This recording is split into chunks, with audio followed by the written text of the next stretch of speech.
2차 하계산상성의 셋째 날 저녁 집회 가운데 주신 하나님의 말씀은 구약성경 사사기 2장 6절에서 10절의 말씀입니다. 사사기 2장 6절에서 10절의 말씀입니다. 제가 가진 성경으로 구약성경 362면쯤에 있습니다. 이 말씀을 한 절씩 교독하신 후에 마지막 10절을 합독하겠습니다. 전에 여호수아가 백성을 보내매 이스라엘 자손이 각기 그들의 기업으로 가서 땅을 차지하였고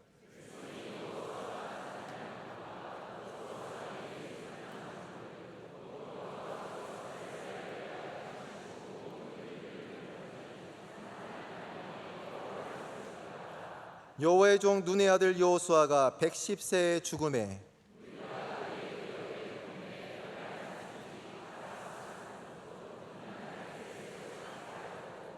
그 세대의 사람도 다 조상들에게로 돌아갔고 그 위에 일어난 다른 세대는 여호와를 알지 못하며 여호와께서 이스라엘을 위하여 행하신 일도 알지 못하였더라. 아멘.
할렐루야. 하나님께서 저를 목회자로 부르셨을 때에는 특별한 목적이 있으셨습니다. 제 마음에 다음 세대를 품으라는 이 마음을 주셨습니다. 집회에 가서 강사 목사님이 이 다음 세대는 누가 책임질 것이냐라고 물을 때에 아무도 대답을 안 하더라고요. 제가 그때 찬양을 인도하고 있었는데 계속 목사님이 질문을 하셨습니다. 다음 세대는 누가 책임질 것이냐, 책임질 사람 앞으로 나오라 하는데 아무도 안 나오는 거예요. 목사님이 좀 불쌍해 보이시더라고요. 한 명이라도 나와야 되는데 아무도 안 나와서 내가 목사님의 어떻게 보면은 좀 마음을 위로해드리기 위해서 그냥 기타로 찬양을 이렇게 하다가 내려놓고 무릎을 꿇었습니다. 얼마 동안인지 모르지만 기도를 한참 하고 눈을 떠보니까 제 앞에 물이 이렇게 좀 고여 있더라고요. 그게 뭔가 했더니 제 눈물 콧물이 그냥 다 쏟아서 얼마나 기도했는지도 모르는데 그때부터 제가 다음 세대를 내가 책임진다고 하나님께 기도를 했는데 저는 그냥 목사님 그냥 체면 세워드리려고 나갔는데 전 그냥 진짜 마음은 없었지만 그래 하나님께서는 그것까지도 지켜보시고 그냥 끌으시더라고요. 그래서 다음 세대를 살리는 그 일을 맡아서 20년 동안 영어 목회를 했습니다. 사실 제게 제일 편한 언어가 영어입니다. 영어 목회는 참 좋아요. 쉬워요. 여러분 이 세대들은요, 이 교회에서 신앙생활하면서 교회가 싫다, 목사님이 별로 마음에 안 든다 하면요 조용히 사라져줘요. 얼마나 감사한지 몰라요. 근데 1세들은요 좋아하면은 간까지 빼주려고 하지만 싫어하면 간을 빼가려고 그래요. 너무 살벌한 그런 모습이 있는데 그래서 저는 2세 목회가 좋았어요. 근데 20년 동안 목회를 하면서 하루는 이런 기사를 접하게 되었습니다. Silent Exodus, 이 조용한 출애굽이란 이런 단어였습니다. 이런 기사였어요. 지금 미국에서 자라는 2세, 3세들이 그냥 아무도 모르게 조용히 교회를 떠나는데 그 비율이 얼마인가 하면 대학교를 졸업한 사람들, 한인 2세, 3세 청년들이 80에서 90%가 교회를 떠난다는 것입니다. 와, 큰일 났네. 이렇게 다 떠나다간 이젠 교회 남아있을 청년들이, 젊은이들이 없겠네라는 그런 생각을 하는데 우리 교회는 그래도 많이 모였습니다. LA 영락교회 영어 목회가 미국에서 그래도 제일 인정받고 큰 목회였습니다. 뭐 여기랑 비교가 안 되겠지만 이 한 1000여 명 넘게 성인들이 모였어요. 아, 우리 교회는 잘 되니까 괜찮겠지 했는데 마음에는 그러면 다른 죽어가는 영혼들은 어떻게 하는가, 이것이 제 마음에 큰 부담으로 남아 있었습니다. 다음 세대를 그럼 누가 책임질 것이냐, 내가 책임자고 하는데 난 이만큼 했으니 이만큼은 괜찮지라고 생각했는데 한 번은 하루는 이제 아침에 말씀을 묵상하면서 사사기 2장 말씀을 접하게 되었습니다. 오늘 말씀입니다. 이 여호수아 다음에 사사기가 오는데요, 여호수아 마지막 부분에 보면요, 여호수아가 이제 가나안 땅에 들어가서 거기에서 선포를 합니다. 살아서 이제 나이가 많아서 나와 나의 가정은 오직 여호와만 섬기겠노라. 다른 사람들은 몰라도, 다른 사람들은 이방 신을 섬기고 다른 사람은 어떤 신을 섬기는지 몰라도 나와 나의 가정은 여호와를 섬기겠노라라고 선포합니다. 그리고는 사사기로 넘어갑니다. 본문 말씀에 보니까 이 신앙생활을 어떻게 보면은 한 세대가 지나가면서 그 세대는 하나님이 어떤 일을 하셨는지 목격한 사람들이었습니다. 이 사람들은 하나님을 섬겼어요. 그들이 사는 날 동안은 여호와를 섬기는 사람들이었다고 오늘 기록되어 있습니다. 그런데 문제는 그 다음이었습니다. 오늘 본문 말씀에 보니까 10절에 그 세대의 사람도 다 그 조상들에게 돌아갔고 이제 하나님을 섬기고 여호와를 섬기던 사람들이 다 죽었다는 말입니다. 죽고 나서 그 후에 일어난 다른 세대는 이란 단어가 나옵니다. 다음 세대가 돼야 되는데 next generation이 돼야 되는데 another generation, 다른 세대가 이제는 일어났다고 이야기합니다. 그 세대는 어떤 세대인가? 여호와를 알지도 못하고 이스라엘에게 위하여 행하신 일도 알지 못하는 세대였다는 것입니다. 하나님을 모르는 세대였다는 것입니다. 얼마나 무서운 일입니까? 이스라엘 백성들이 하나님을 섬기라고 하나님께서 출애굽시켜서 가나안 땅, 약속의 땅, 젖과 꿀이 흐르는 땅에 참으로 축복하셔서 인도하셨는데 이제 그 후손들이 하나님을 섬기지 않는 세대로, 사사세대, 자기의 소견대로 마음대로 하는 이 세대로 변했다는 것입니다. 여러분, 이것은 남의 이야기가 아닙니다. 우리들의 이야기입니다. 이민교회가 80, 90%가 이제 다음 세대가 교회를 떠나가는 이 모습이나 한국의 청년들이 교회를 떠나가는 모습이나 무엇이 다르겠습니까? 다음 세대가 다른 세대가 되지 않도록 우리가 해야 되는 일이 무엇인지 여러분과 함께 오늘 고민해 보고자 합니다. 여러분, 이 모든 것이 참 우리에게 어떻게 보면 듣기 좀 불편한 이야기일 수도 있습니다. 그러나 우리가 불편한 만큼 우리는 변화받을 수 있습니다. 성경에 보면요, 사도행전에 베드로의 설교가 나오고 스데반의 설교가 나옵니다.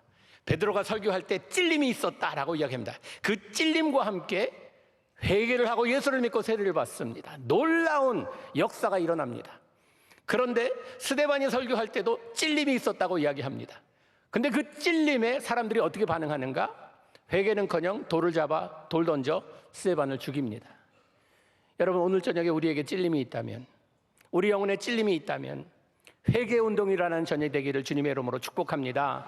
부흥은요, 회개로부터 시작됩니다. 회개는 눈물 흘리고 그냥 한참 그냥 울다가 시원하다고 끝나는 것이 아니라 회개는 방향 전환입니다. 지금까지 살아온 그 방법대로 사는 것이 아니라 하나님께서 말씀해 주신 그 방법대로 산다는 것입니다.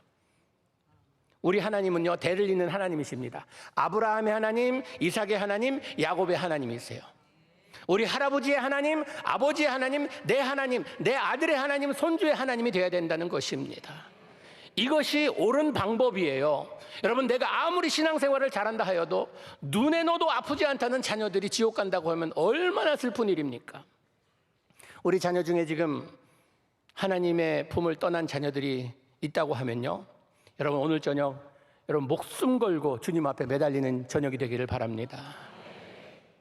우리가 천국으로 간다는 확신이 있다고 하면요, 우리 자녀들도 가야죠. 손주들도 가야죠. 가서 안 보이면 어떡합니까? 그보다 더 슬픈 일이 어디 있겠어요?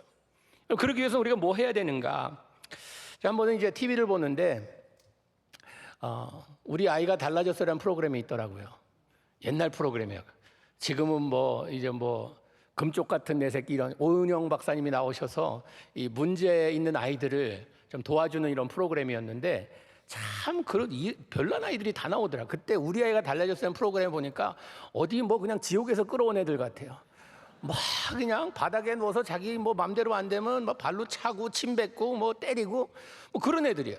근데 이런 문제 있는 아이들을 어떻게 해결책을 찾는가? 아이들에게 먼저 다가가지 않습니다. 부모에게 다가갑니다. 똑같은 상황에서 전에는 이렇게 이야기했지만 이렇게 한번 이야기해 보십시오. 언어를 바꿔보십시오.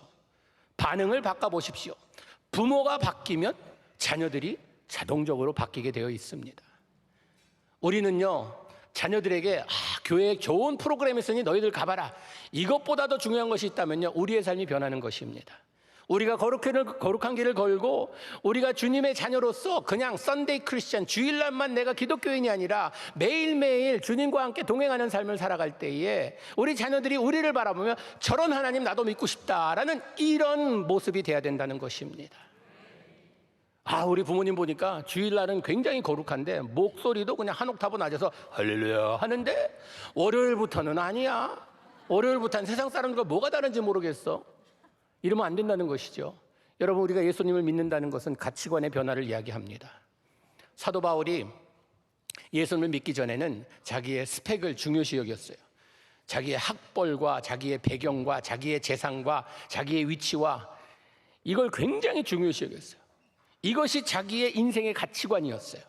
그런데 예수님을 만나고 나니까 이 모든 것들이 뭐 같다고 해요? 배설물 같다고 이야기합니다. 여러분, 우리 삶에 가치관의 변화가 없다고 하면요, 아직도 우리는 세상 사람이나 다른 것이 없다는 것입니다. 여러분의 자녀를 향한 가치관이 어떤 가치관입니까? 여러분 자녀를 부를 때에 누구 거라고 부릅니까? 여러분 자녀들 우리가 보통 할 때 내 자식, 내 새끼 이러잖아요. 내 겁니까? 내 거예요. 저희 집에 아이가 6이 있다 그랬죠. 왜 이렇게 애가 많나? 교회 부흥을 위해서. 저출산 이런 요즘에 참 이게 문제가 된다고 하는데요. 무조건 많이 낳고 봐야 돼요. 예, 교회 부흥도 그렇고 제자 훈련에 제일 좋은 것이 자녀들에게 하는 훈련인 줄 알기 때문에 우리가 넷을 낳았어요. 근데 아내가 항상 입양을 마음에 품고 살았어요. 결혼하기 전부터 결혼하면은 우린 입양해야 된다는 걸 약속해달라 그래서 그때는 아내가 떠나갈까 봐 그냥 무조건 약속했어요. 예. 근데 결혼하고 나서 애가 넷 나서 이제 입양 이야기 안 나오겠다 했는데 하루는 여보 우리 입양 약속했지? 입양하자 그러는 거예요. 우리 넷이나 있는데 그래도 약속하지 않았냐? 근데 저에게는 크게 세 가지 이 마음에 좀 질문이 있었습니다. 첫째, 안 좋은 배경에서 온 아이면 어떡한가? 근데 제가 이세 목회를 20년 했다 그랬잖아요. 좋은 집안에서 온 아이, 망나니 같은 아이 너무나 많이 봤어요. 이거 꼭 집안만 좋다고 그런 게 아니구나. 그리고 두 번째는요, 돈이었어요. 그때 저희가 이게 지금 한 20여 년 전에 입양을 했는데 그때 한국 돈으로, 미국 돈으로요, 한 3만 5천 불 들었습니다. 그럼 그때 지금 돈으로 하면 5천만 원 될까요? 그런데 저는 뭐 3,500불도 없었어요, 은행에. 아내한테 여보 우리 돈 없잖아, 입양 못해 그랬더니 아내가 미국에 살면서 차 필요하면 뭐 3만 5천 불짜리 차 필요하면은 그거 그냥 대출 받아서 사는데 이건 차 사는 것보다도 소중하지 않냐? 대출 받아서 하면 되지 않느냐? 그러는 거예요. 할 말이 없더라고요. 오케이, 그럼 돈은 해결됐고, 세 번째 질문이 저에겐 제일 큰 이 답이 없는 질문이었습니다. 내가 낳은 아이, 네 아이가 있는데 남이 낳은 아이인데 똑같이 사랑할 수 있을까? 똑같이 사랑할 수 있다는 자신이 없는 거예요. 똑같이 우리 그냥 내 아이는 발로 차도 그냥 이걸로 들어오는데 얘는 안 그럴 것 같고 그래서 너무 자신이 없는 거예요. 그래서 거기에 답이 없어서 그냥 계속 뭐 끙끙거리고 있는데 하루아침에 큐티를 하는데 청지기에 관한 그런 말씀이었어요. 성령님께서 제 마음에 이런 마음을 주시는 거예요. 형은아, 내 시간 누구 거냐? 하나님 거죠, 당연히. 내 물질 누구 거냐? 하나님 거죠. 내 자녀 누구 거냐? 내 거 같기도 하고. 왜냐하면 내가 분명히 아내하고 이렇게 해서 나는 봤거든요, 태어나는 거. 그래, 요 베이비 그래서 그냥 받았거든요. 내 거 같기도 하고 하나님 거 같기도 하고 한데 그런 생각이 나는 거예요. 교회에 신생아들이 첫 번 교회 나오면요, 데리고 나와서 축복 기도를 해줍니다. 그때 기도할 때 항상 하는 말이 있어요. 하나님께서 주신 생명의 선물, 귀하게 주님께서 여기시는 주님의 것, 주님께서 이 아이 축복하여 주시고 보호하여 주시고 은혜 베풀어 달라고 기도합니다. 하나님의 선물, 생명의 선물, 주님께서 주신 선물. 보니까 주님 거예요. 우리 자녀들 하나님 거예요. 와, 이 내 아이는 엄마 배 타고 왔고 이제 이 아이는 비행기로 이 택배 방법만 다를 뿐이지 하나님 거 우리 집에 보내주시는 방법만 틀리다 뿐이지 우리에게 맡겨주신 자녀들이라는 것을 깨닫는 그 순간 모든 것이 다 해결됐습니다. 와, 우리 내 아이도 우리 게 아니구나, 하나님 거구나. 왜 우리 아이들이 소중한가 하면 하나님 거니까 소중한 것이 내 것이라서 소중한 것이 아니구나 라는 것을 깨닫게 되었습니다. 그랬더니 입양이 아무 문제가 없더라고요. 지금은 더 사랑스러워요. 이 두 딸을 입양했는데 그냥 너무 예뻐요. 여러분, 우리는 하나님께서 우리를 입양해 주셨다고 말씀하십니다.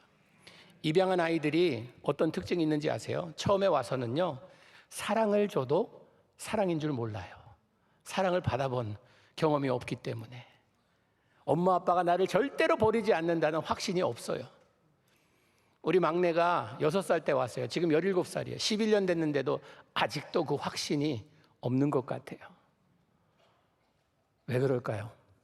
우리도 하나님이 우리를 입양해 주셨다고 하는데 조금만 내가 어려움을 겪고 조금만 힘들고 하면요, 하나님이 나 버렸나? 나 안 사랑하나? 똑같아요. 여러분, 우리의 자녀들은요, 내 것이 아니라 하나님 것입니다. 믿으십니까? 그럼 이 아이들을 어떻게 해야지 하나님의 기쁨이 되겠어요? 하나님의 방법대로 키워야 하나님의 기쁨이 되는 것이, 우리 자녀들은 내 작품을 만들려고 주어진 자녀들이 아니라는 것입니다. 하나님의 기쁨이 돼야 돼요. 하나님의 자랑거리가 돼야 돼요. 내 자랑거리로 삼으려고 내가 얼마나 멋진 작품을 만드는지 한번 두고 봐, 이게 아니라는 것입니다. 하나님께서는 우리 자녀들에게 주신 특별한 달란트가 있고요, 그들을 향한 계획이 있으세요. 엄마 아빠의 계획이 낫겠어요? 하나님의 계획이 낫겠어요? 하나님의 계획이 1000배 낫습니다. 근데 우리는 우리 생각에 내가 그래도 얘를 좀 뭘 만들어 봐야겠다, 그다 소용없습니다. 그래서 우리는요, 자녀들에게 무섭게 투자해요. 내가 뭐 하겠다고 그냥 내가 못 먹더라도 먹이고 못 입더라도 입히고 못 가본 거 다 하게 해주고 뭐 내 작품을 만들려고 해요. 그런데 이게 참 인생에 투자의 가치가 없는, 투자 가치가 제일 없는 것이 자녀들이라는 거 아셨습니까? 예. 그래요. 투자하면 돌아오는 게 있어야 되잖아요. 별로 없어요. 별로 없어요. 결혼식 때 보면 부모님들이 앞에서 우시더라고요. 왜 우나? 이 기쁜 날 드디어 알았습니다. 투자한 거 다 날아가는 날이에요. 그냥 저 도둑놈 같은 것이 우리 예쁜 딸을, 저 여우 같은 것이 우리 착한 아들을, 뭐 그러면서. 여러분, 너무 많이 투자하지 마세요. 하나님의 기쁨이 되도록 자녀들을 위해 축복하며 그렇게 살아야 됩니다.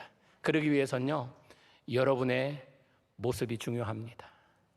여러분, 자녀들에게 우리는요, 하나님 앞에서 우리가 서약을 하잖아요. 결혼할 때 부모가, 이제 남편과 아내가 주님 앞에서 서약을 합니다. 머리털이 뭐 팥뿌리처럼 허해질 때까지 우리가 건강하나 병들었으나 있으나 없으나 끝까지 함께 하겠다고 하나님 앞에서 서약을 합니다. 인간관계에서 서약한 관계는 부부관계밖에 없다는 것입니다. 여러분, 부자관계보다 부녀관계보다 더 소중한 관계가 있다면 부부관계입니다. 여러분, 자녀들에게 줄 수 있는 최고의 선물이 무엇인가 하면 행복한 부모님이에요. 별로 아멘 안 하신 거 보니까 행복한 분 별로 안 계신가 봐요. 그렇습니다.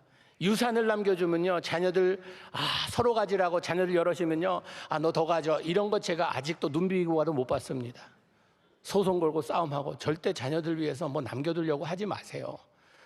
이 병아리가 태어날 때요, 막 그걸 겨랑이 껍데기를 깨고 나오려는 거 보면 고통스러워요. 그걸 아이고 불쌍하다 해서 도와서 깨주잖아요. 병아리 죽는데요. 그 나오는 그 고통 가운데서 힘을 키우는 거예요.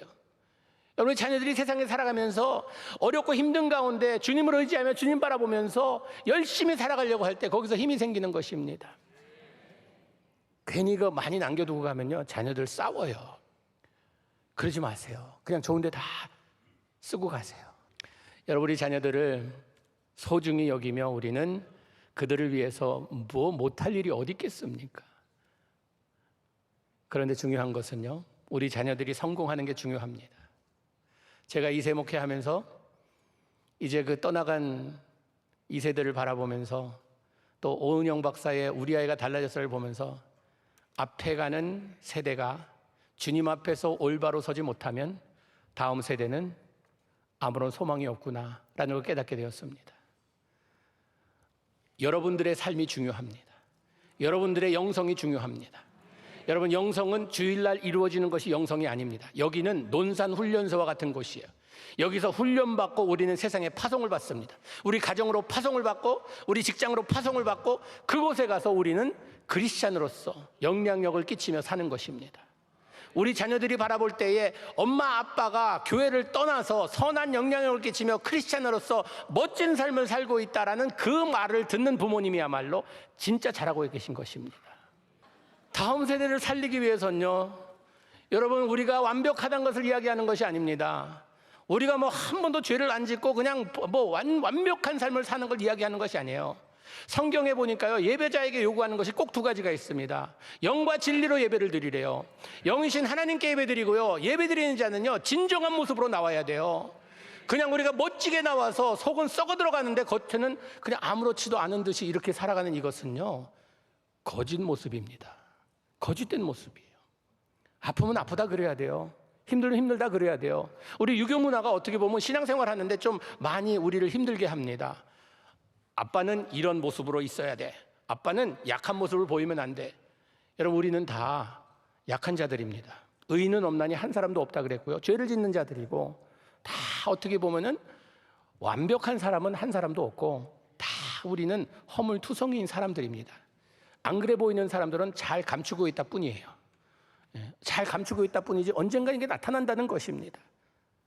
그래서 우리는요, 가족들 대할 때도 나의 진정된 모습으로 대해야 돼요. 뭐 그렇게 아닌 것처럼 하고 힘들어도 자녀들과 이게 아니라, 저희는 항상 무슨 큰일 있을 때마다 가족들 다 모여서 가족 회의를 합니다. 자녀들의 의견도 들어야 되니까. 입양하기 전에도요, 우리 하나의 의견을 존중하자 해서 우리 네 아이한테 다 들었어요. 우리가 입양하려 하는데 너희도 어떻게 생각하느냐.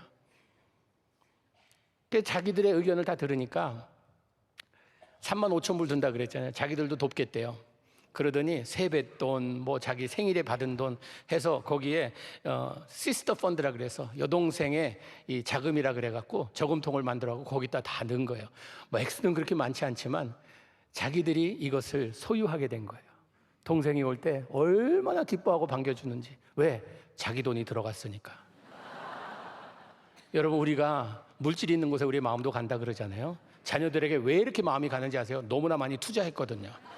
거기서 마음을 떠나지 못하는 거예요. 예, 그런 거예요. 여러분, 그렇기 때문에 부모님이 가정에서 나의 그냥 뭐 체면을 지키고 이러지 않아도요. 우리 아이들이 제가 한번 무슨 일이 있어서 좀 눈물을 흘렸어요. 그랬더니 우리 아들, 둘째 아들이 아빠 우는 거 처음 본다고. 너무 멋있다고. 앞으로 좀 자주 울었으면 좋겠다고 이러는 거예요. 여러분, 우리는 아무리 멋지게 보이고 싶어도요, 눈에 보이지 않는 바이러스에 생명을 잃는 약한 존재입니다. 별 볼 일 없는 사람들이에요. 아무리 멋져 보이고 유명해 보이고, 제가 컴패션에서 한 일 중에 하나가 이제 연예인들하고 이제 성경 공부를 하는데, 연예인들 TV에서 보면 멋있잖아요. 막 그러면서 뭐 사인해 달라고 사진 찍자 그러고. 다 주님의 은혜가 아니면 살 수 없는 부족한 인간들입니다. 뭐 잘나봤자 얼마나 잘나겠어요. 그냥 뭐 보면 비행기 타고 보세요. 인간 보이지도 않습니다. 이 정도로 우리는 하나님 은혜 아니면 살 수 없는 우리들입니다. 여러분, 자녀들에게 우리가 어려운 가운데 처할지라도 이 어려울 때에 절망에 빠지지 않고 우리 살아계신 하나님에 의존한다는 이 의지를 갖고 살아야 돼요. 여러분, 다윗의 고백처럼 여호와가 나의 목자 되시면 부족함이 없다라고 고백할 수 있는 이런 부모가 돼야 될 줄 믿습니다. 우린 자꾸 그런데 예수님 플러스 뭐가 더 필요한 걸로 생각해요. 여러분, 예수님만 갖고 안 되겠습니까? 예수님 갖고 좀 부족하세요? 현실적으로 예수님은 현실적이 아니세요? 우린 예수님이면 족하다라는 이 믿음이요, 교회 와서만 고백하는 것이 아니라 우리의 삶에 나타내야 돼요. 있거나 없거나 초막이나 궁궐이나 주 예수 계신 것이 그 어디나 하늘나라예요. 주님과 함께 동행하신 여러분 되시기 바랍니다. 여러분, 우리 자녀들 잘 되는 거 우리가 기도하잖아요. 수능 때 부모님 모여서 열심히 기도하시잖아요. 수능 시험 칠 때 무슨 과목이면 그 과목을 두고 기도하잖아요. 막 그러면서 뭐 그냥 믿는다고 하면서도 미역국도 안 먹이고 뭐 이렇게 하잖아요. 자녀들 잘 되길 그렇게 원하잖아요. 얼마나 우리가 자녀들에 대한 이 어떻게 보면 집착이 강한가 하면요. 제가 영어 목회할 때 이제 건너편에는 1세 영락교회 1세 분들이 계셨어요. 가끔 이제 권사님들이 많이 찾아오세요. 함께 기뻐할 일이 있습니다, 목사님. 우리 아이가 이번에 하버드 대학 들어갔어요. 주보에 내서 함께 기뻐하죠. 함께 기뻐할 사람 아무도 없습니다. 부모만 기쁜 것이지 다 배 아파해요. 예? 막 그러면서 그래서 그러면 아드님이 하버드 들어갔는데 어떻게 신앙생활은 잘 하고 있습니까? 옥의 T라고 얘가 다른 거 다 잘하는데 신앙생활만 좀 못하고 있어요. 그거는 옥의 T가 아니라 이건 완전히 쓰레기 삶을 살는 것입니다. 여러분, 제가 분명히 말씀드려요. 따라해 보세요. 하나님 없는 성공은 인생의 최고 비극이다. 하나님 없이 성공하고 나면요, 그 다음에 남은 것은 타락밖에 없습니다. 하나님 없이 성공해서 돈 벌기 시작하면요, 엉뚱한 짓 합니다. 도박하고 마약하고 뭐 여자 데리고 놀고 이상한 짓 막 해요. 제가 이세 목회하면서 너무나 많이 봤어요. 부모님들이 그렇게 열심히 후원해갖고 뭐 미국에서 주류사회에서 좋은 직장에 들어가고 뭐 돈도 잘 벌고 하는데, 근데 하나님이 없어요. 신앙생활을 안 해요. 그러면서 보면은 나중에 들리는 소리는 뭐 얘가 이상한 짓 하다가 걸렸다. 한 이제 뇌 의사가 있었는데 이 친구가 너무나 잘 나가는 의사였어요. 돈도 잘 벌고 하는데 신앙생활을 어렸을 때는 교회 다녔는데 더 이상 안 다닌다 그러면서 그 다음에 들리는 소리가 이 친구가 마약에 손을 대고 그 다음에 폐인이 돼서 더 이상 의사를 못하게 되었다. 여러분, 하나님과 함께 성공하는 여러분 자녀들 되기를 주님의 이름으로 축복합니다. 여러분, 하나님의 일꾼이 되겠다고 하는 자녀들이 있으면요, 박수 쳐주고 축복해주고 날개 달아주세요. 너는 안 된다라고 하지 마시고요. 참 놀라운 것은요, 여러분 자녀들 중에 주님의 종이 되겠다 하면은 박수 쳐주고 응원해줄 사람 몇 분이나 계세요. 여기 하면 아멘 하는 분은 거의 안 계세요. 목사님은 애가 6이니까 한 해 돼도 5 남지요? 우리는 독생자입니다. 하나님도 독생자 이 세상에 보내주셨잖아요. 우리 살리려고. 여러분, 가문의 영광이라 생각하세요. 우리 자녀가 하나님을 위해서 자기 삶을 바치겠다고 하면 그것보다 더 큰 영광이 어디 있겠습니까? 우리의 자녀는 나의 기쁨보다 하나님의 기쁨이 돼야 돼요. 하나님의 기쁨이 되는 이런 자녀들이 되기를 축복합니다. 내 작품이 아니라 하나님 것이 돼야 돼요. 그러기 위해서는요, 우리가 할 일이 있습니다. 자녀들에게 올바른 메시지를 전해야 돼요. 여러분, 요즘 세상이 얼마나 많이 변했냐 하면 옛날엔 부끄러워서 이야기해도 못하는 것들이 지금은 너무나 자연스럽게 이야기합니다. 이런 사회가 돼요. 하나님께서 죄라고 하는 것을 요즘은 라이프스타일이라고 해요. 그냥 라이프스타일로 그렇게 살아가는 거다. 아니요. 어제 주님께서 죄라고 한 건 오늘도 죄고요. 내일도 죄입니다. 우리는 분명한 메시지를 전해야 돼요. 세상이 아무리 변한다 하여도 변치 않는 하나님 말씀을 붙들고 사는 부모님이 돼야 된다는 것입니다. 자녀들이 거기에 반항할 수도 있어요. 떠날 수도 있어요. 그러나 부모님은요, 진리 가운데서 흔들리면 안 된다는 것입니다. 흔들리지 않는 부모를 보면서 여러분, 우리는 뭐 이게 감정으로 대할 것이 아니라 하나님의 말씀 위에만 굳게 서 있으면 돼요. 교회에서 보는 부모님이나 가정에서 보는 부모님이나 직장에서 보는 동료나 일치해야 돼요. 하나님 말씀대로 살아가는, 하나님이 아니라 하면 어제도 아니고 오늘도 아니고 내일도 아닙니다. 시대에 따라서 변해가는 하나님의 말씀이 아니라는 것입니다. 하나님의 말씀은 어제나 오늘이나 내일이나 변함이 없는 말씀이라는 것 기억하시기 바랍니다. 히브리서 4장 12절 말씀에 그런 말씀이 있죠. 하나님의 말씀이 살아있고 활력이 있어 좌우에 날선 어떤 검보다 예리하고 혼과 영과 및 관절과 골수를 찔러 쪼개기까지 하며 또 마음과 생각과 뜻을 판단하나니. 여러분, 하나님의 말씀은요, 우리가 말씀 위에 서 있다 하면요, 에덴 동산에서 잃어버린 하나님의 형상이 우리 안에서 빚어지기 시작합니다. 죄 때문에 이그러진 우리의 형상이 하나님의 말씀의 검으로 이것을 도려낼 때에 얼마나 아프겠어요. 하나님의 말씀이 나의 모습을 하나님의 형상대로 만들려고 자꾸 도려낼 때에 얼마나 아프겠어요. 관절을 찌르고 쪼개고 막 이럴 때에 얼마나 아프겠어요. 그 아픔과 함께 우리는 변해간다는 것입니다. 인간은 계속 변화를 겪습니다. 근데 어떻게 변하느냐가 중요합니다. 로마서 12장 1절 2절을 보면요, 우리의 몸을 주님께 산 제사로 드리래요. 그러면서 하는 말이 세상을 본받지 말래요. 그리고 변화래요. 그 변화를 통해 분별력을 키우라는 것입니다. 여러분, 우리가 세상에서 분별력을 가지고 살아간다는 것은요, 무엇이 영원하고 무엇이 잠깐 있다 사라질 것인지, 무엇이 하나님의 것이고 무엇이 세상의 것인지 분별하며 살아야 된다는 것입니다.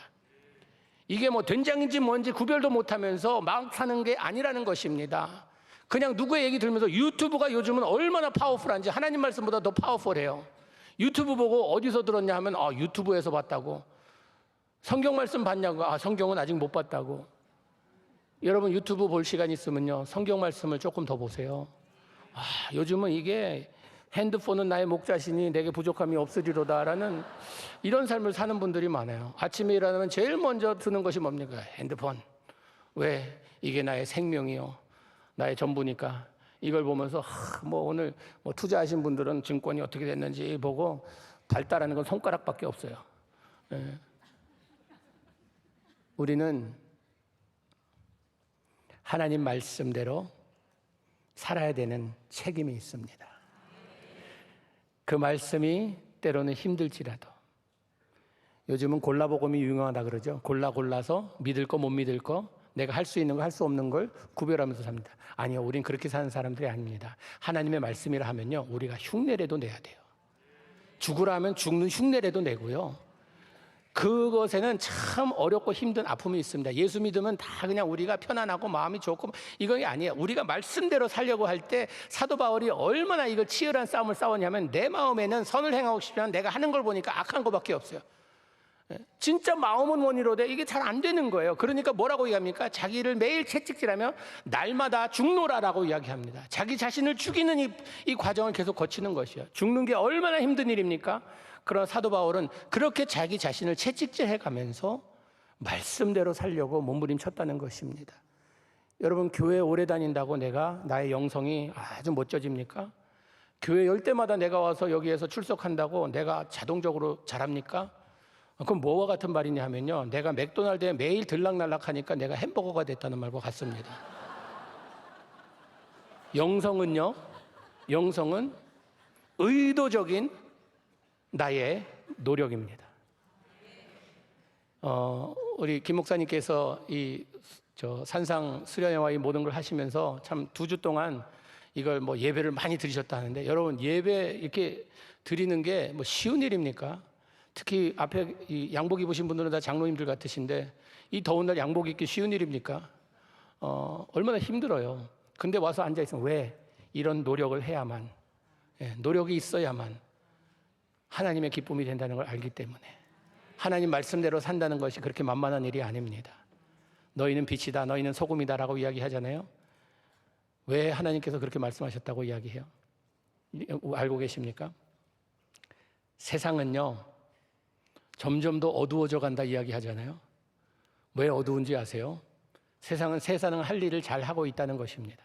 세상은 어두울 수밖에 없어요. 어두운 곳이에요. 세상이 할 일을 잘 하고 있어요. 문제는 빛이 빛의 역할을 제대로 하지 못하고 있다는 것입니다. 어두우면 어두울수록 작은 빛도 환하게 보입니다.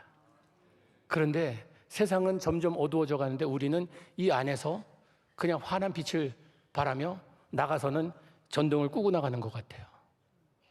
가정에서 빛을 비추세요. 자녀들에게 빛을 비추세요. 자녀들에게 뭐 힘든 거 아닙니다. 자녀들에게 그냥 항상 내가 너를 사랑하고 주님께서 너를 사랑하신다. 머리에 손 얹고 기도해 주세요. 어린아이들은. 그리고 좀 성장해서 머리에 손 얹는 거 싫어한다고 하면요, 그냥 여러분, 자녀들이 집을 들어올 때, 나갈 때 기도해 주세요. 나 혼자라도 기도해 주세요. 기도 안 받는데 기도해 주세요. 하나님께서는 이 한 영혼을 위해서, 특히 내 자녀를 위해서 기도하는 기도 왜 안 들어주시겠어요? 모니카라는 여자가 자기 아들을 위해 14년을 기도했습니다. 하나님께 돌아오게 해달라고. 완전히 망나니로 살던 어거스틴이라는 사람이 어머니의 14년 기도에 하나님의 품으로 돌아왔다는 것입니다. 이런 어머니들 되시기 축복합니다. 내 자녀가 주님으로부터 멀리 떠나져 있다 하여도 포기하지 마세요. 눈물 뿌리며 기도하세요. 넘버 원으로 그 기도 제목으로도 기도하세요. 그 기도 하나님께서 꼭 들어주십니다. 제가 영어 목회하면서요, 저희가 1, 2, 3, 4부를 드렸는데, 한 청년이, 이제 이 청년의 배경은 어렸을 때 엄마가 자살하고 아빠는 집을 떠나고 이 가정 저 가정 다니면서, 미국에서는 포스터 홈이라 그러죠. 그런 의탁하는 이런 집에서 살면서 이제 성장하면서 마약을 하기도 하고 팔기도 하고 깽단에 들어가서 막 못된 짓 하다가, 그러다가 이제 완전히 밑바닥을 치면서 자기는 이제 죽어야겠다라고 하면서, 그래도 교회에서 좋은 이야기를 한다니까 교회 한번 나가봐야겠다 해서 교회 나온 친구예요. 이 친구가 그 예배를 통해서 예수님을 영접하게 됐습니다. 그 삶이 변하는데요, 놀랍게 변하는 거예요.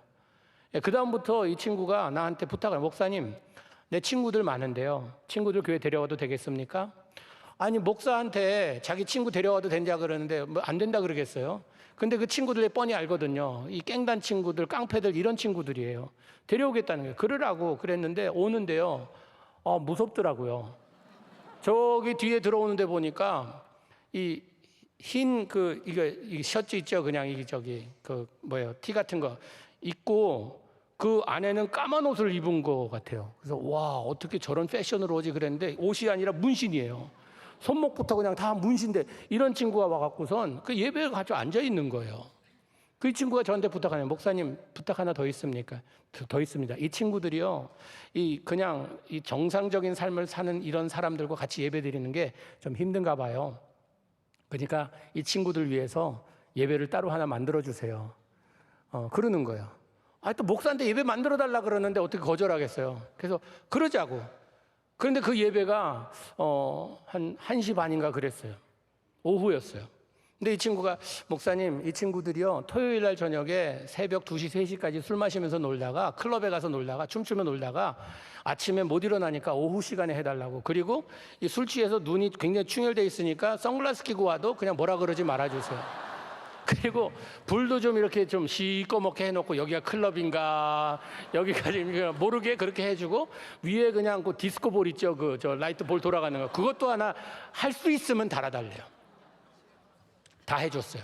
그리고 찬양도 너무 크게 하면 안 된대요. 이게 이제 듣는 게 아직도 술이 들깨서 좀 부담되니까 그렇게 해달래요. 그래서 다 했어요. 그렇게 하고 했는데 그 예배 한 150명 나왔거든요. 선글라스 끼고 나오는 거예요. 예, 벗질 않아요. 시꺼멓게 해주고 찬양할 때도요 그냥 고개 숙이고 있고 이래요. 그런데 그 예배에서 간증이 저희 교회 제일 많이 나왔습니다. 이 친구들에게 물었어요. 너네 토요일날 그렇게 새벽까지 술 마시면서 완전히 망나니처럼 놀다가 왜 주일날 아침에 교회를 나오냐? 어떤 생각에 나오냐? 그랬더니 거의 모든 친구들이 하는 얘기가 거의 똑같아요. 엄마 등살에 못 이겨서 이제 집 떠나서 직장 생활하고 이제 한인타운에 이제 한국 2세, 3세들이요. 일은 주류 사회에 들어가서 해도요. 놀 때는 한인타운에 와서 놀아요. 한국 사람이 노는데 두 번째 가라면 좀 슬프잖아요. 그래서 거기에서 막 노는데 이제 주일날 아침 되면 엄마한테 항상 전화가 온대요. 얘야, 교회 갔냐? 묻는데요. 거짓말도 한두 번이지 계속 하려니까 지금 마음에 죄책감이 생겨서 엄마 전화가 지겨워서 한 번이라도 그냥 나갔다고 그러고 큰 소리 치려고 그래서 나온 거래요. 여러분, 부모님들이 자녀들이 성장했다고 이젠 성인이 됐다고 영향력이 없다고 천만의 말씀입니다. 자녀들이 생명을 다하는 그 순간까지 부모님의 영향은 끊이지가 않습니다.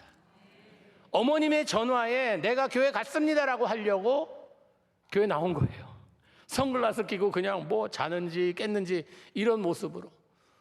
근데 거기에서 은혜 받아갖고 이 친구들이요, 이제 자기들이 은혜 받고 예수를 믿고 막 그러다 보니까 선글라스 다 벗고 이제 그 다음에는 이제 1, 2, 3부 이제 앞에 예배에 나오는 거예요. 나와갖고 이 친구들이 우리가 받은 은혜 너무나 고맙다 그러면서 자기들끼리 모여서 한 일이 뭔가 하면요. LA 가면 나눔의 집이라고 있습니다. 거기 마약하다 잡힌 아이들이 한인들이 이제 1.5세, 2세, 3세들이 거기에 와서 감옥 안 가고 거기서 이제 감금되어서 치료받는 곳이에요. 그곳에 가서 이 친구들이 매주일마다 찬양을 인도하고 예배를 인도하는 거예요. 와, 그거 보면서 부모님의 영향력이 대단하구나. 대단하구나. 여러분, 이런 부모가 되시기를 축복합니다. 여러분 자녀들은요, 여러분이 아무리 잔소리한다 그래도 그 잔소리에도 귀를 기울이고 있다는 것입니다. 계속 잔소리 하세요. 예, 저는 이제 아내한테 이제 잔소리를 많이 들을 때마다 제가 하는 소리가 있어요. 당신 이름 바꿔야겠다고. 영어 이름으로 바꾸라고. 존이라고 바꾸라고. 나오는 모든 소리가 잔소리니까 잔이라고 바꾸라고. 그렇게 하는데요. 잔소리도 자꾸 듣다 보면요, 진리가 그 안에 있더라고요. 이게 잔소리가 모아지면 큰 소리가 돼요. 그렇기 때문에 여러분 자녀들에게 뭐 듣기 싫더라도요, 나에게 한 가지 소원이 있다면 내가 예수 믿는 것이다. 주님과 함께 동행하는 것이다. 그게 나의 오직 하나 소원이다. 뭐 내가 박사 되는 것이 뭐 소원이다. 뭐 이런 거 말고요. 주님 없이 박사 되면요, 박살납니다. 그리고 주님의 말씀을 무시하면요, 무시무시한 일들이 일어나요. 주님 말씀대로 하나님의 기쁨이 되는 자녀를 양육해 보세요. 이민교회나 한국교회나 세계 모든 교회들이 지금 갈림길에 와 있습니다. 다음 세대가 될 것이냐 다른 세대가 될 것이냐. 여러분, 다른 세대는 하나님을 모르는 세대입니다. 하나님을 모르는 세대가 계속 되다 보면 하나님의 심판이 임합니다. 하나님의 회초리 들기 전에 우리는 좋은 말 할 때 돌아와야 됩니다. 여러분, 우리 자녀들 얼마나 소중한 자녀들입니까? 저도 6 자녀들 참 너무 사랑하고 너무 아낍니다. 그런데 우리 자녀들이 하나님 없이 산다고 하면요, 그게 얼마나 슬픈 일이고 지금 시급한 일이겠어요. 아마도 여러분들 중에는 지금 자녀들이 하나님 품을 떠나서 괴로워하시고 힘들어하시는 분들도 계시리라 믿습니다. 약복강에서 하나님과 씨름하던 야곱과 같이 여러분 하나님과 씨름해 보세요. 하나님, 우리 자녀 살려줄 때까지 나 하나님 놓지 않겠습니다. 하나님 끝까지 잡고 있겠습니다. 가정에서 여러분 먼저 시작하세요. 여러분 가정에 불화가 있습니까? 부부관계가 별로 좋지 않습니까?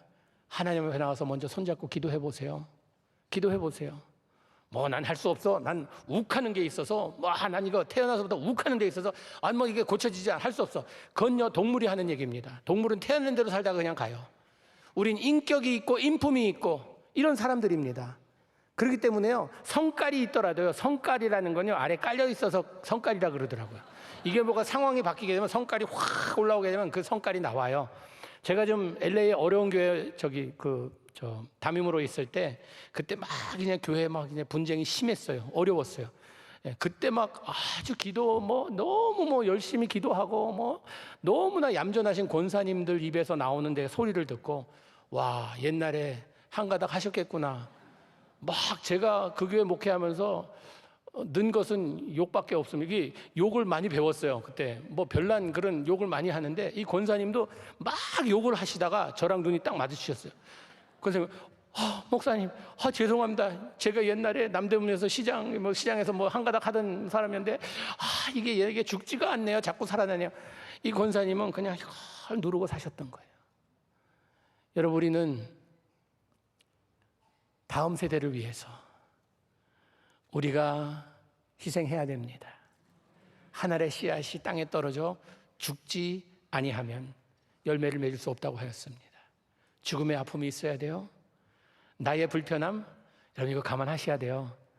참 우리는 불편함은 싫어합니다. 점점 나이 들어가면서 불편한 게 더 싫어요. 변화가 더 싫어요. 우리는 그냥 내가 익숙한 것이 좋아요. 찬양 부르는 거, 난 그거 별로 좋지 않아요. 그냥 찬송가, 그냥 찬송가에 콩나물 달려있는 것도 싫어요. 그냥 이렇게 적혀있는, 글자만 적혀있는 이게 좋아요. 그냥 내가 그냥 가사 붙여서 하는 게 그게 더 좋아요. 그게 나의 어떻게 보면요. 그게, 편견이에요. 내가 편한 거예요. 저도 이 찬송이 참 좋습니다. 잘할 때 찬송을 들으면서 자랐기 때문에 찬송이 좋아요. 그렇다고 해서 그렇지 않은 이런 찬양, 젊은이 좋아하는 이런 것들요. 불편하시죠? 불편하시면 그런 데 가지 마세요. 그냥 그분들 잘 하라고 격려해 주세요. 제가 미국 교회 가서 참으로 제가 감동받은 일이 한 번 있었습니다. 이 고등부에 이제 찬양을 드리는데 학생들이 한 200명 모여서 막 뛰면서 찬양을 하는데 거기에 완전히 미국 할머니인데 이 완전 머리가 하얀 할머니가 거기에 계신 거예요. 그러면서 아이들 찬양하는데 할머니니까 한 거의 80세 된 것 같아요. 뛰질 못하니까 손으로 막 이러면서 계시는 거예요. 제가 끝나고 제가 물었어요. 할머니 이 찬양 좀 자기 아예 헤이래 자기 너무 싫대요. 근데 어떻게 거기 있냐 그러니까 이거 보청기 끄고 있으면 된대요. 그러면 왜 그 싫은데 거기 있냐니까 내가 애들을 사랑하기 때문에 내가 싫어도 애들이 좋아하면 괜찮대요. 여러분 하나님 말씀만 변하지 않고 아이들의 모습이 어떻든 다음 세대의 모습이 어떻든 우리는 배려해주고 용납해줘야 돼요. 내가 싫다고 싫은 게 아니에요. 우리에게 필요한 건요 전통 예배, 열린 예배, 또 구도자 예배 이거보다 더 소중한 것은요 예배자의 모습입니다. 영과 진리로만 예배드리면 돼요. 우리 자녀들이 영과 진리로 예배드리는 자리에 나올 수만 있다면요 우리는 어떤 모습이라도 반겨줘야 합니다. 잘한다고 칭찬해줘야 하고 이 할머니가 보청기 꾸고서 막 이러는 것처럼요 그렇게까지는 못할지라도 여러분 꿈이 없으면 꿈 있는 사람 그냥 놔두세요. 방해놓지 마세요. 젊은이들에게 꿈이 있고 비전이 있고 그렇다고 하면요 오늘 이 찬양하시는 분들 너무 멋지세요. 피리에서 난 그런 피리라 그러나요? 그냥 아메리카노 마시는 빨대 같은데 근데 거기서 그렇게 멋진 소리가 나는 거는 와 그래서 빨대 갖고 나와서 뭘 마시려고 그러나 했는데 칭찬해 주세요. 참 멋지다고 참 잘하고 있다고. 젊은이들 보면요 참 머리 두드려주면서 좀 어깨 두드려주면서 참 이렇게 신앙생활하는 거 너무 멋지다고. 여러분 이 아프리카에 그런 경험이 있다고 그러죠. 한 아이를 키우는 데는 홀 트라이브가 온 마을이 필요하다는 이 말. 여러분 우리 다음 세대를 살리기 위해서는요 교회가 하나가 돼야 됩니다. 다른 시선으로 바라보지 마세요. 제 아들한테 교회 갈 때는 너의 최고의 옷을 입어야 된다. 여러분 최고의 옷이 양복 입은 분들 계세요. 아들한테 너희가 제일 아끼고 내가 제일 최고의 옷을 입으라 그랬더니 빵꾸난 진바지 입고 오더라고요. 그래서 너 그건 뭐냐? 목사 아들이고 목사 아들 제가 말 그때 잘못했죠. 목사 아들이라고 다를해야 됩니까? 다 똑같은 애인데 왜 그러냐 그랬더니 아빠가 제일 내가 아끼는 옷 입으라 그러잖아요. 이게 자기가 제일 아끼는 옷이래요. 그래서 내가 아끼는 옷이면 오케이. 예. 한복은 안 입더라도 우리가 그런 좀 마음의 배려가 있어야지. 다음 세대를 바라볼 때에 여러분 우리는 자꾸 돌을 던집니다. 너무나. 그러나 그들이 주님 앞에 나오는 그 순간이 있다고 하면요, 그것으로만으로도 우리는 품어주고 사랑해줘야 됩니다. 성경에 이런 말씀이 있죠. 사랑은 허다한 죄를 덮어준다. 그들이 내 눈에 안 찬다 하여도, 내 영성에 미달한다 하여도 그들이 주님 앞에 나오려는 그 마음 하나만으로 우리는 반겨줘야 된다는 것입니다. 전 그런 명성교회가 됐으면 좋겠어요. 여러분, 제가 컴패션이라는 이런 단체에서 일한 지 지금 2년 됐습니다. 그 단체에 온 이유는요, 다음 세대를 살리는 그 어떻게 보면은 모습을 볼 때 컴패션이 어느 기관보다 잘하고 있다는 것을 제가 깨달았어요. 빈곤에 있는, 절대 빈곤에 있는 아이들에게 가서 그들을 그 가난에서 데리고 나와서 교육시켜주고 먹여주고 또 의료 혜택을 주고 이 모든 것을 지역 교회에서 이걸 합니다.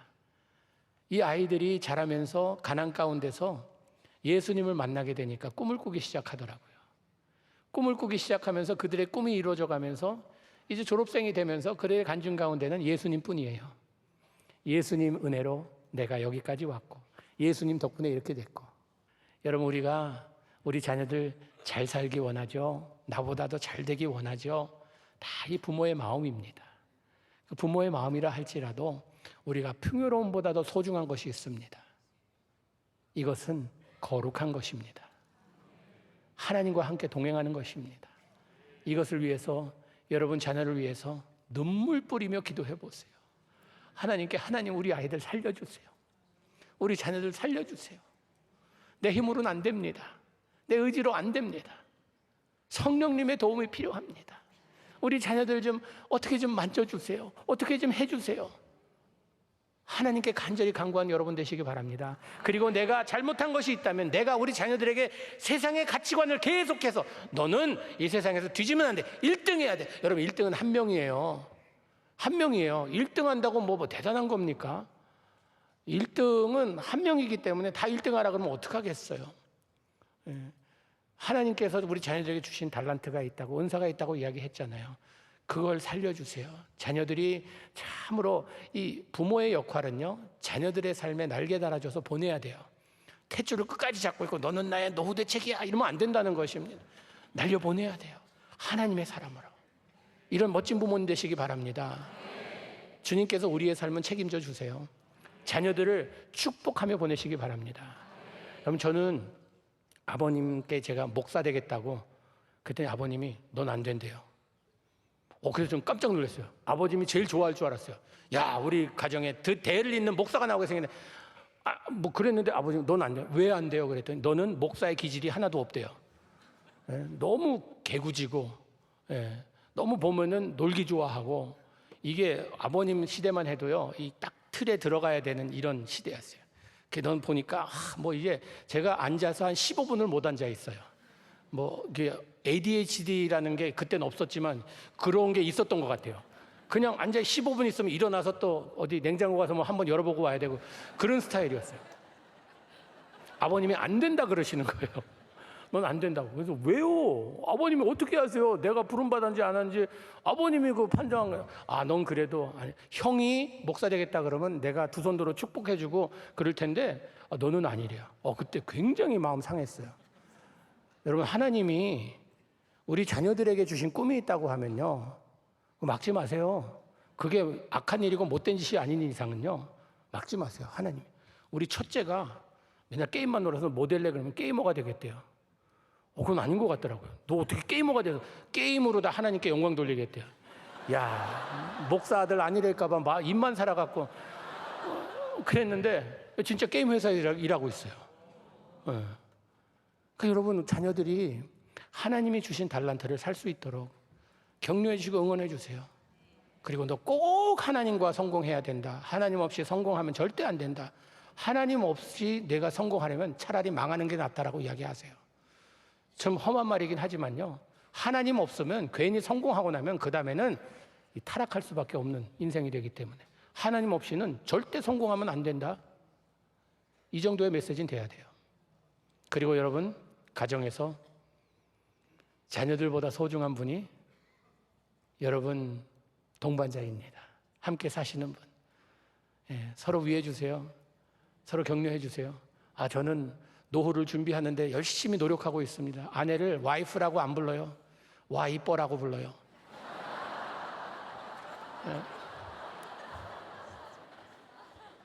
그래요. 호르몬이 자꾸 바뀐다 그러잖아요. 여기 앉아 계신 좀 연세 드신 분들, 옛날에 드라마 보면서 안 우시던 분들이 요즘은 보면서 우시잖아요. 왜 그래요? 이게 호르몬이 바뀌어서 그렇다고 합니다. 할머니, 할아버지들 머리 빡빡 깎아놓으면 누가 할머니인지 할아버지인지 분간이 안 된대요.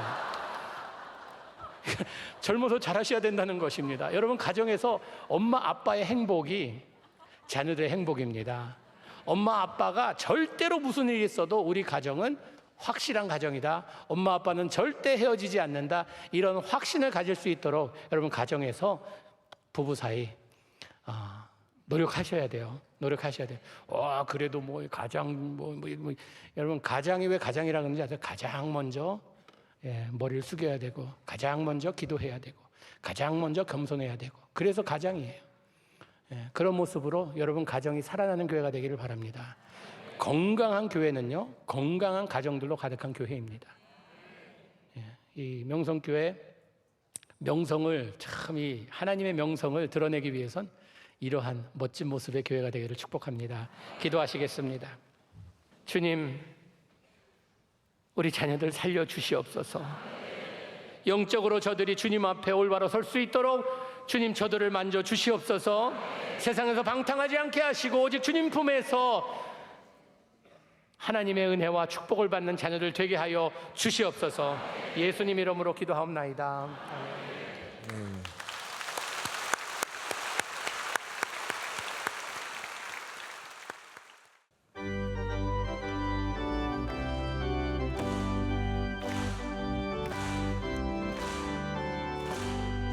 내가 예수 믿고서 죄 사함 받아 나의 모든 것 다 변했네.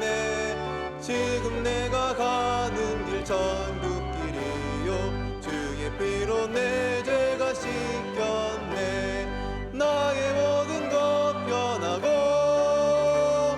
그 피로 구속받았네. 하나님은 나의 구원 되시오니 내게 정죄함 없겠네. 이제는 우리 주 예수 그리스도의 크신 은혜와 하나님 아버지의 영원하신 사랑과 성령님의 함께하시며 임재하심이 주의 말씀을 붙잡고 주신 모든 은혜를 갖고 우리의 삶의 자리로 강건한 모습으로 돌아가는 주의 모든 사랑하시는 성도들 가운데 그 귀한 가정과 그 귀한 자녀들 위해 이제로부터 영원토록 함께 하시기를 간절히 축원하옵나이다. 아멘.